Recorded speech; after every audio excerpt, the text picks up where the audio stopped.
So this is a question from A-level parametric differentiation. Okay, the point P, which is 2/5 and minus 2/3, lies on the circle C with parametric equation given as x is equals to 1 over t plus a and y is equals to 1 over t minus a.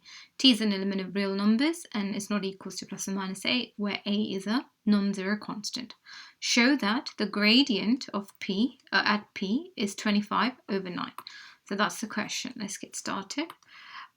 So what we're going to do first is we need to form some form of a simultaneous equation. We've got a coordinate, x and y. Okay, so what we're going to do is substitute 2/5 for x and minus 2/3 for y. Okay, so 2/5 is equals to 1 over t plus a, and then you also have minus 2/3 is equals to 1 over t minus a. So if you rearrange this, you're going to end up with, so 2 into t plus a is equals to 5. So 2t plus 2a is equals to 5. Let's call that equation 1.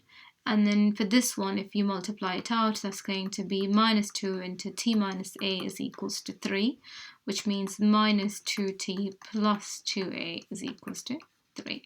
That's your second equation. So if we simultaneously solve these two equations, we're going to end up with, so 1 plus 2, that's going to give us, those two cancels out, we'll end up with 4a is equals to 8. Therefore, a is equals to 2. Okay, so now you found the value of the constant a here. You can in fact plug it back into the equation. Let's also find the value of t for which these coordinates are true. So all you have to do is plug this into one or the other equation and then find the value of t. So I'll plug it into the first one. So 2t is plus 4 is equals to 5. And if you rearrange it, t is equals to a half. So these are the two sets of equation values from the simultaneous equation. But this is the t for which our x is 2/5 and y is minus 2/3. A is a constant for all values of x's and y's. Okay, so we can plug this back in and rewrite the simultaneous equation as x is equals to 1 over t plus 2, and then y is equals to 1 over t minus 2. The question is asking us to find the gradient for which we need dy over dx. So what we're going to do is we're going to differentiate this with respect to x. So you're going to have dx over dt first.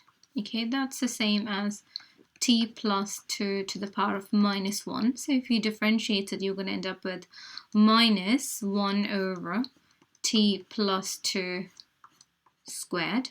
Okay, and then differentiate this one, you're going to have dy over dt.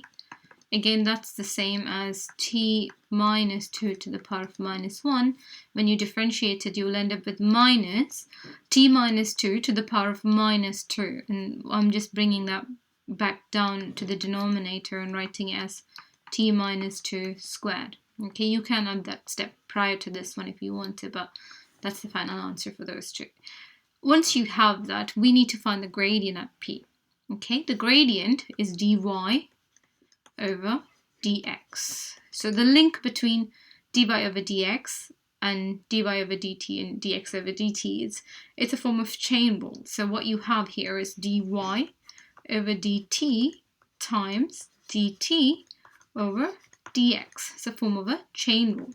So dy over dt, we can rewrite that as minus 1 over t minus 2 whole thing squared times dt over dx can be rewritten as minus t plus 2 whole thing squared.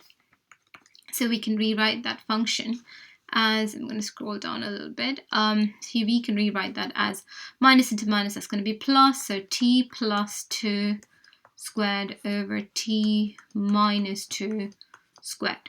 Okay, they've asked us to show that it's 25 over 9. So what we need to do, the last step, is plug half in here and then calculate it. Okay, if you plug half in there, you're going to end up with a half plus 2 squared divided by a half minus 2 squared. A half plus 2, that's going to be 5 over 2 squared. And then a half minus 2 is going to be minus 2/3 squared. And that's going to be 25 over 4. And then 9 over 4, that's going to give us 25 over 9.